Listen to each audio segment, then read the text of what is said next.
Hello and welcome to this week's episode of Real Taxi with me, real taxi driver and stand-up comedian Trevor Bickles. On today's show we've got a fantastic female comedian for you who describes herself not only as a comedian, an actor, presenter and pleb. The wonderful Anna Clifford, people. Anna! Woo! How you doing, mate? Did you love that intro? Yes, I did. It's fantastic. How you been? I'm good, thanks, yeah. How are you? No, not too bad. We're here in a luxurious car park in Leytonstone on a Saturday morning. What more do you want, mate? You made it. You know what I mean? This is it. You got me out of bed early. I like it. Now I can get more done in my day. So what have you been up to? I'm over in London for 3 weeks. I've been filming a comedy pilot called Diamante. I've been doing some gigs. Yeah. Eating a lot of takeaways, to be honest. You come over from Ireland, didn't you? Yeah, I came out from Ireland, 2.5 weeks now, and I've got another week left. So it's been so nice to be in London. I did live here before, so it's been nice to be back, and just you have a bit more normality to you at the minute. Yeah. And that's just been very enjoyable. It feels nice just doing the things we ain't done in so long, innit? Yeah. You're like getting dressed. Yeah. It feels lovely. It feels lovely, doesn't it? Like having to make yourself presentable for the world. Yeah. It does, because that boosts your confidence as well. You're like, oh yeah. Actually, I do it good dressed. Yeah, I forgot that. What's it like in Ireland for COVID? Because obviously here, as you can see, the world's virtually back to normal. Yeah. No one gives a toss anymore here. Like, what's it been like over there? Oh, we're so slow. We're so slow. Like, Ireland was always behind England and everything, do you know what I mean? And everything we've always done, but I always just thought because like the pubs were open in Ireland, we were getting a bit slower behind us. But they've been closed the whole time, so I have no idea what's going on. No, I don't know, like obviously, they're obviously keeping us safe, they're doing what they need to do. It just feels a bit like hard when you see other countries handling it differently or coming back to life differently. But we've got dining outdoors now, but we've got the same kind of summer that you guys have been having. You get to eat your food next to a road as well now. Yeah, that's amazing. The road, next to the seagulls, trying to eat your dinner, like. That's what always made me laugh. Like, like when they're doing like the dining out in London, right? It's like people are scrambling to dine outdoors. Like you're scrambling to sit next to the Piccadilly and watch traffic fly past just to eat your dinner. Yeah. I'm not in a rush for that, if you know what I mean. Some of it was nice on a nice day, but like, it's just like when I seen that some of the venues have nice outdoors, but like some of them just like literally just threw their tables and chairs down the lane. there you go, like next to the gutter, and you're like, oh, deadly. There you go, there's a couple of plastic chairs. What do you want to eat? Yeah. What do you want? Order off the menu. So how long was you on Ireland for the whole pandemic then? Yeah, I was there. So I lived in London, and I went home for the weekend of Paddy's weekend 2020, March. Right. And I got stuck there, I guess. Like it was when Boris shut down London, England, and our Prime Minister shut down Ireland. And I was like, oh, I'm back home. I might as well stay for the 3 weeks we thought it was. So that'd be nice to see my mum and dad, get some free food, have a bit of a break. Because I was meant to go back and do loads of gigs for that in London. Nothing beats going home to mummy and daddy, does it? Yeah. Getting pampered a bit. Until you get stuck there. And then you're like, oh, wow, I miss my independence. If my mum asked me to clean my fucking room again, I'm going to glass her, Oh, it was such a deja vu of being 16 again, locked in my bedroom. So you were over here filming a pilot, weren't you? Because I was involved in it a bit as well, weren't we? We were both involved in it.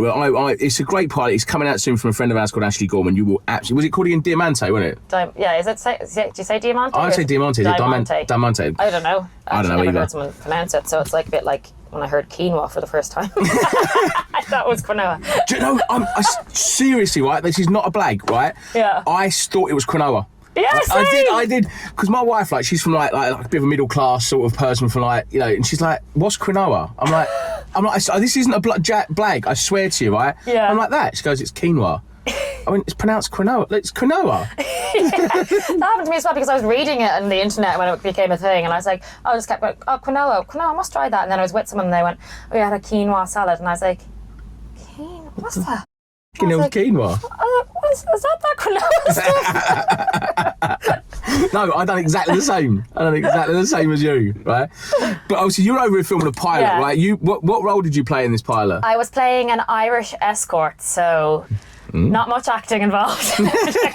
From Irish escorts to real taxi. Well, yeah. Then we were playing it together, isn't it? It was in the back of this taxi as an Irish escort, so fleeing from our client. That's right. But yeah, it was so fun. That was a fun character to play. I remember because Ashley is a comic as well, and he wrote it, so he asked me to be in it. And I was reading some lines with my boyfriend before I came over, and Stephen goes, "Did he write this for you?" I was like, no, it's based on his real life story. Like, it is another person. Thank you so much. I must admit, I was only there a day. Well, even less than that. I was only there a morning, and I had so much fun in just that morning. Yeah. I could really see how the couple. How many days did you film? Was it 4? I did 4 days. Yeah, 4 days. It was 5 days altogether. It was so fun, and I was on such a come down the next day. Like, I had nothing on, so that was good. I needed sleep and stuff, but like I was just scared, going, "Oh my god, what? I don't want to go back to life, like, other than doing that kind of work. Like, that's so fun. I want to do it all the time." Well, hopefully as the world's opening up, things will start happening again. Exactly. You know what I mean? Hopefully that's the start of like stuff coming back. It's definitely. Well, I've been doing a bit of research. When I say stalking research, same thing, right? And I've been looking on your website, right? Yeah. And you started in Canada. Yeah. In Vancouver, right? Tell me about that. What took you to Canada? Was it family stuff or? No, I just kind of wanted to get out of Ireland. I think most Irish people get that urge at some stage. I backpacked around Australia. I met many Irish people who were exactly the same. Yeah, see, that's the thing. Australia was like #1 destination for a very long time, so I didn't really feel like I had the appeal for that. So yeah, Vancouver was offering 2-year working visas for Irish people. I think they did. I met English people as well. Obviously, lots of people can go. So yeah, I just wanted to get out and just be a bit more independent. And like, because my mum's from London, like I've always been here since I was a kid. So it wasn't like, I knew I wanted to move to London eventually, but it wasn't enough of a jump where I couldn't go home like very easily. Yeah, no, I fully understand. You wanted that kind of like London and Ireland. By the sound of it, were kind of hand in hand. You'd spent a lot of time there. Yeah, and it's so easy. It takes in less an hour, than like 4 hours to get here in total. To be honest, over like leaving door to door. Do you know what? It's something funny, right? Yeah. I've been quite lucky. I've travelled a bit around the world. I've done America, Australia, Asia. I've never been to Ireland.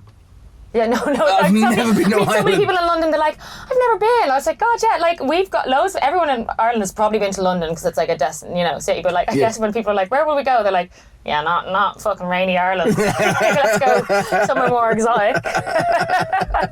Sunshine, Ireland. But Dublin is good fun. Galway's good fun. Cork, Belfast, there's good cities. So yeah. So that's what basically took you to Canada then, was just basically like the kind of spur of the moment you thought, right, I want to run away, get it. What was the comedy scene like over there? Oh, so good, yeah.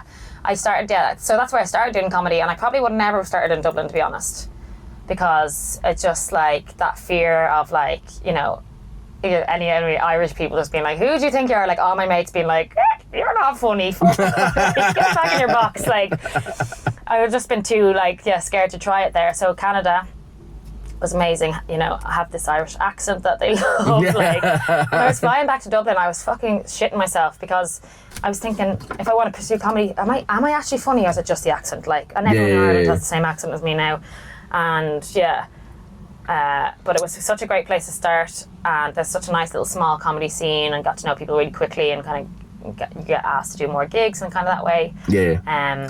So you were kind of worried. Was you kind of like concerned, thinking the novelty factor of you being in Canada with the accent? Yeah. Was you a bit like, oh, am I just going to come over and be, oh look, another person doing the same old shizzle? You know what I mean? Yeah, like just like what is your thing? You don't have an accent anymore, so you can't play off that. And also, like, I just knew Irish people, like, everyone's hilarious, like, in a sense. Like, I'll be looking in an audience of people being like way funnier than me, but just don't want the attention.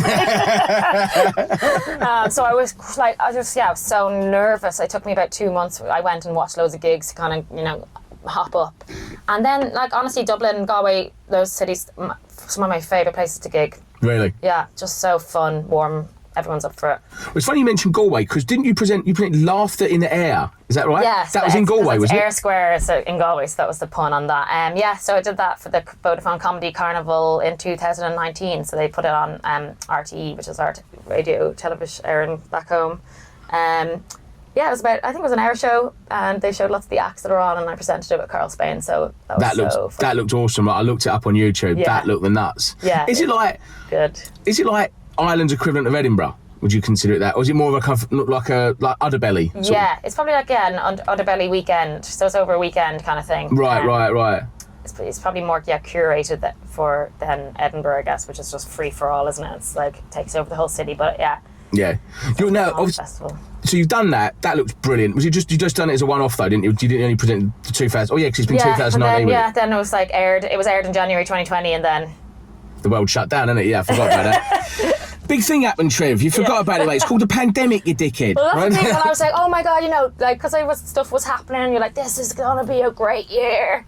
And then, do you know what, right? I was exactly the same, right? I was meant to be going to Switzerland, supporting people, like back to Ireland, loads of different flights and stuff booked, and yeah. I couldn't believe it. I was massively in shock actually when that all happened. Yeah. Now you've done the comedy world fell on its bum basically, but you've got the acting world as well. So you've done quite a bit of acting from what I've seen. You've done a bit of stage, you've done a bit of telly pilots, things like that. A bit of everything, dipping my toes as much as I can. Fuck it. Do you want to do this? Yeah, fuck it. I'll do. What's the best? What would you say the best thing you've done acting wise? God, yeah, that's hard actually. I've loved everything like that. DeMonte was just so fun there. Such a fun character to play. I've written 2 of my own plays before, put them on in festivals, and they've gone down well. So that's always a buzz. Yeah, I guess everything has been little projects, like because I kind of. You've got no real standout one, basically. Yeah. And then I was in a soap for 2 years when I was 16. Was you? Called Fair City. So it's like Ireland's equivalent of EastEnders, but like very low budget. and then I went to drama school after that. After I finished school, and like people in drama school would be like, I'd never do Fair City. Oh my god, like it's so embarrassing. Like really? The writing is a bit like it's not as but it's. People love it. And it had a bit of a reputation to it, basically. And I loved it. I was getting taken out of school a couple of weeks every year, getting good money, and I just hated school as well. So I was like, I love it. Like, this is class. Yeah. So that was such a buzz, actually, when I was that age. But, yeah, and then you see, this same people in my drama school 5 years later getting the same bits of work here and there, and then everyone would fucking take Fair City then, take any money that comes your way. Fair City, how much? I love a bit of that. What role did you play? It was a character called Gemma McFadden. Right. And that scenes, I think one of our scenes, our storylines was a friend of mine was taking those kind of what's the drugs you take when you're in school to help you be smart? Not be smart, to be alert. We took many a drug in my school, mate. Yeah. They're the one that people take for studying, stay up and they can study. Oh, those. I don't know, because I was never going to do that anyway. Pro Plus? Yeah, I can't remember. So it was something caffeine like that. or Pro she was Plus? Addicted to this drug that she would, because the leaving cert in Ireland is the GCSEs, I think. Is that A levels is here, isn't it, the last one? Yeah, the GCSEs now so levels. That's the leaving cert. So she was addicted to that, and then I had another one where my sister was doing some other kind of drugs, I think, an overdose or something. Basically, a lot of things involving drugs, basically. Yeah. Big drug plot line. What do you prefer then? Do you prefer the acting or the comedy? Comedy. So I kind of pursued acting and went to Canada. I was pursuing acting, and I was I just found it tough. I found it tough for a while. The audition process, the kind of waiting around, telling people I'm an actor and nothing's going on. I just do you find I hated it. I remember that's maybe why I left Dublin for a bit. People are just interested in what you're doing, but it just for me felt like humiliation if you weren't doing enough. Yeah, totally. And then I moved to Canada, and I was like, oh my god, comedy's such a different craft. It really is. You're being yourself. It's your own jokes. It's not you're acting. You're not yourself. You can hide behind someone else's words. Yeah. But it was I've always loved theatre. TV and film is so fun to do, but theatre I always loved because that's the buzz of the being present on stage and giving that energy. So when I started doing comedy, you were getting that buzz. Yeah. You only had to do 5 minutes. You created your set, and you could do it every single night. So if someone said, "When was your last gig?" you would say last night instead of said, "When was the last thing you were in?" You're 8 months ago. 6 months ago. Yeah. It was I totally agree with you. When you said about you don't want to tell people because if you don't feel like you're doing well, I'm a bit like that in comedy. People say, "Well, when's your next gig?" and I'm really self-conscious when it comes to telling my friends. I don't mind performing in front of anyone except my friends. So I think if I have a bad gig or it goes a little shy, I'm like, please don't be in the audience and see that one. know. See last week's one that went really, really well. You know, see something like that. Oh, I'm the same, but my friends love support me and they're so nice and they you know, it's the nicest thing ever. So like, and I love when they are there when it goes well, but I just never promote it either. Like, Yes. even though I try to, because I want the comedy world and people to see that I'm busy, and then I also want nobody to show up. Yes. Yeah. Just in case. But then it goes great, and you're like, fuck, I wish everyone was there. That is me in a nutshell, right? When I smash it, it's like, oh fuck, why aren't my mates here? You know what I mean? Yeah. And when you have a real death gig, you're like, thank fuck no one turned up. I think my friends have seen me enough now, so they've seen me do well, and then they'll see they've been at some that haven't gone well, and they just know that's the nature of the game, and they're always just supportive and they'll keep going. So I do know that now. What was I saying with the trying not say people that I love that about the pandemic, because then all of a sudden, if anyone asks what we're doing, I was like, nothing. We have an excuse for it. Oh my god, this is like put my anxiety at such ease. I was like, For now, it's going to just be like, well, pandemic, innit? Pandemic, no work. Like, we could say that probably for another 10 years, really. Well, no actors have got work, have they? Pandemic. No, but nothing's got work. No, couldn't get anything, mate. There'll be an excuse forever from now on, won't it? Yeah. Obviously, so when I spoke about your comedy, right? Also about your acting, sorry, right? Now, you sound like you really enjoy it, but obviously you enjoy the comedy more. What would you who would you consider to work with in acting, to be like, what's your aim? Say you work, who would be the best actor you'd like to work with? And who would you go, do you know what? I've just worked with so-and-so, I've done it, or I've made it. Like, even comedy as well. We'll put comedy in there as well. If there's one comedian you'd love to say maybe support or be alongside, who would you reckon it would be? Who are my favourite comics? I love Tommy Tiernan from Ireland. He's brilliant. Like, he's just mad, and I love his energy. And like, I sometimes wish I could get up to that level of madness, but how like you can hold yourself back so much, isn't it, from trying out that kind of like extreme kind of like craziness, act outs and that kind of stuff. Or I love like the American comic Ali Wong. I think she's absolutely hilarious. Yeah. But it's funny when you think you support, because I just like everything she says. I'm like, I wish I want to say that. Do you know, I hate that. Yeah, when you watch a comedian, you go, that joke was so good, bastard. Yeah, and that's exactly how I feel about that thing as well. Yeah. Acting, I don't know, actually. Acting, I don't know, because you know what, this is what I found from when I was in drama school as well, like, and probably what drove me into comedy. Was like, I just love entertaining people, getting up, being silly, playing around, having fun, being characters, just that kind of thing. And loads of people came in from a different craft side of it, being like, oh, I love, these are my idols, these are the people I want to be like, I love the way they do this, these directors. And I was just a bit clueless. I'm like, oh yeah. Oh yeah, you think about that as well, do you know? So, and I still kind of come from that. So I'm like, there's not, I don't really idolize people or look at people like that. Like, there's obviously people I admire and their career and I really enjoy watching them, but it's not like.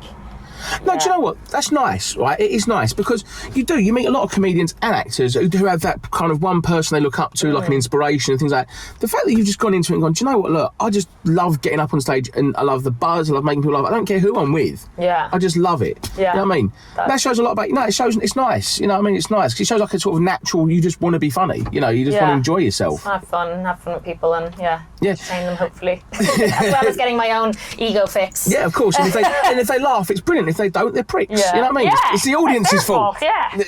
Now, obviously, like every comedian in the world at the minute has got a podcast. Yeah. I mean, it's like the trend, isn't it? If you ain't got a podcast, you're not a comedian, right?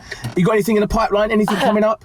Well, during the pandemic, I was like so upset, and my brother was like, "What do you want for your birthday?" I was like, "Podcast stuff." I was like, "I need to do a podcast now." It's like it literally is right. If you're not doing a podcast, you're literally nothing. So I've failed at 2 podcasts now. I won't say failed, but we tried them out. Try it out. We don't fail it. We just try it out. You know what I mean? Yeah. And it's all learning experience. So now I've got plans in motion to start a new one with my friend Paddy Smith. He's an Irish influencer. He also won the Circle for Channel 4 2019, I think it was. The Circle? What, the game? The Channel 4 Circle game, yeah. Oh, really? Okay. So we've been friends since we were teenagers, so we get along, we know we have good banter, and we're going to start when I get back. So we have some sessions booked in. So fantastic. I don't have anything to drive you towards yet. It will just be us chatting, having a laugh, like very and short, Yeah. That kind of thing. But hopefully, so if we get a few recorded, say September time, I'm going to aim. Yeah, but if you don't, do you know what you just do? Pandemic, mate. Yeah, Pandemic, mate. Yeah. Can't do it, mate. Pandemic. It's busy, mate. Pandemic. You know what I mean? Yeah. So that was absolutely brilliant. What we're going to do now, guys, we're going to go for a short little break. Okay, well, so hit pause. Run and grab yourself a tea, coffee, beer, whatever you're doing at the minute, right? Come back soon. And we're going to be doing our fun little quiz called How Much Is That Celebrity on Cameo? And I'm going to ask Anna the question that I love to ask all comedians. Come back soon, guys.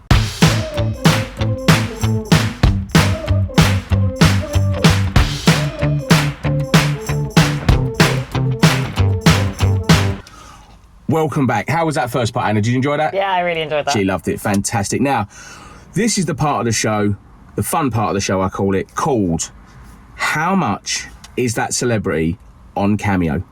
I've been on the website Cameo, where you can meet celebrities and ask them to send you a recorded greeting. I'm going to pick the guest, give Anna 3 answers, and she's got to guess which one it is. We ready to play? I'm ready. We're ready. Now, before we start, actually, I'm going to do this, move to the side of it. We have a leaderboard. So are you competitive? Oh, yeah, I'm very competitive. Oh, she's competitive. Right. At 3, we've got, who's got 3 out of 3? We've got Dave Alfie Ward got 3 out of 3. God. Mike Capozola got 2 out of 3. Okay. And everyone else is in the 1 club. 1, right. Do you know, God, it'd be awful if I just got none then. Well, technically speaking, Fiona Ridgewell's bottom because she got none, and I had to give her an extra question and help her on it. So, Oh, okay. So you won't be as bad as Fiona. Sorry, Fiona, but you won't. Right, so you're from Ireland. I like to theme these ones, so we've gone for Irish celebrities, right? Yeah. We have gone for the best, what I consider the best musicians from Ireland. Jedward. Oh, my God. I knew there was going to be Jedward. You know Jedward's going to be in there. Yeah. Right, so Jedward, are they £83.75, £93.75, or £103.75p? What would you pay for? The pricing's so random. Do you know what? I've never worked it out why it's like that. All I'm guessing is it's the commission they take. I don't know why it's like. Yeah, that must make sense. Cause so right, this is a hard one because like Jedward they haven't been in the spotlight for a while. They are household names. Bit of crack.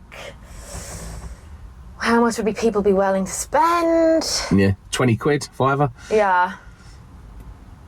So give me them again. 83 cents.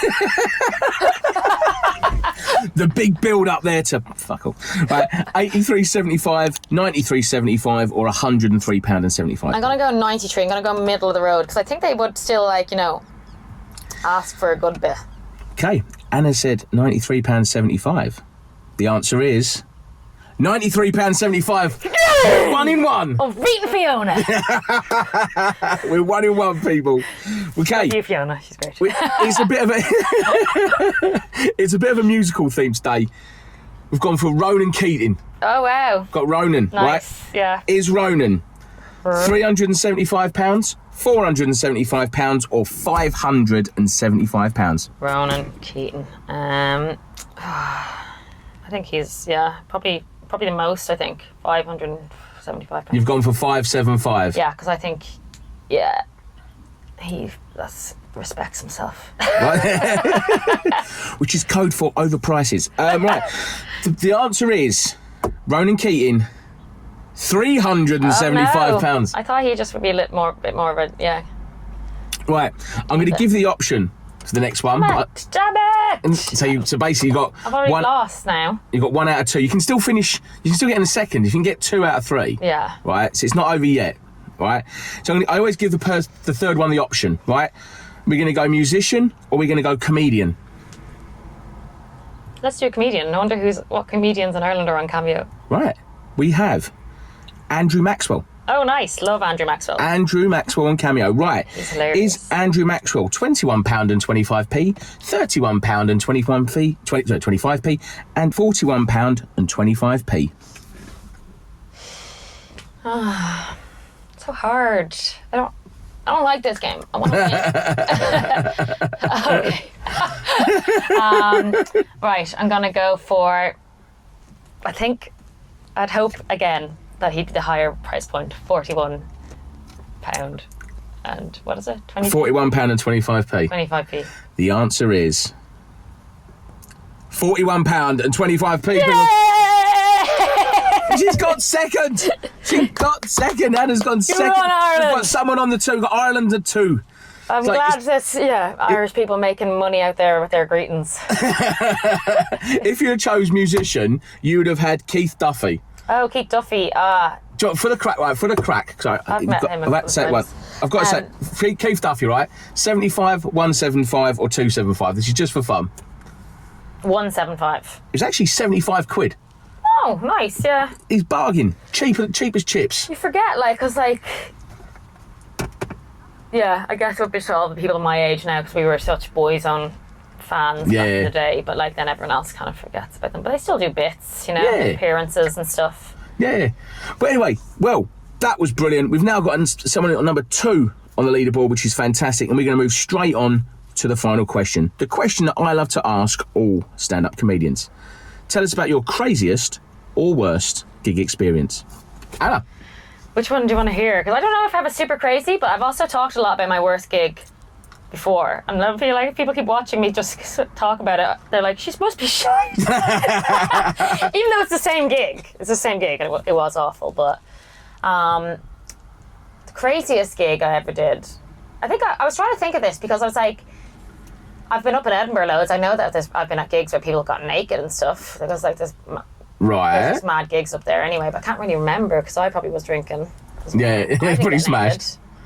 Well, not that I wouldn't be yet, but I think one of the gigs I thought was crazy for me was I was meant to go to remember just talking about a Merc gig in Bath. Right. And it was at 2:00 on a Sunday. And I remember just going out getting a train and I was like, what am I going to? And it was in the Hilton Hotel and I was like, 2:00 on a Sunday? 2:00 on a Sunday in Bath. Right. 10 minutes. So I was on the way out being not expecting much. I was like, maybe it's a bridge club. A conference. Elderly people having some kind of thing. I was like, why am I being asked to go out here? Yeah. And then I arrived to this conference room in the Hilton Hotel in Bath and it's 500 people in this room. Whoa. And they're all just getting on it, having a party. It's such a big buzz atmosphere. And they had 3 other acts on that were doing half an hour sets that were properly top level comedians. Yeah. They're just on the circuit that have been doing it years and years. And then I've been shoved in for a 7 or a 10 spot somewhere.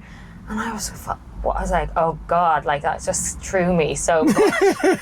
And I was just expecting to absolutely die my hole because of the amount of people there. Yeah. And it was unreal. It went so good. They absolutely loved it. They were just up for anything.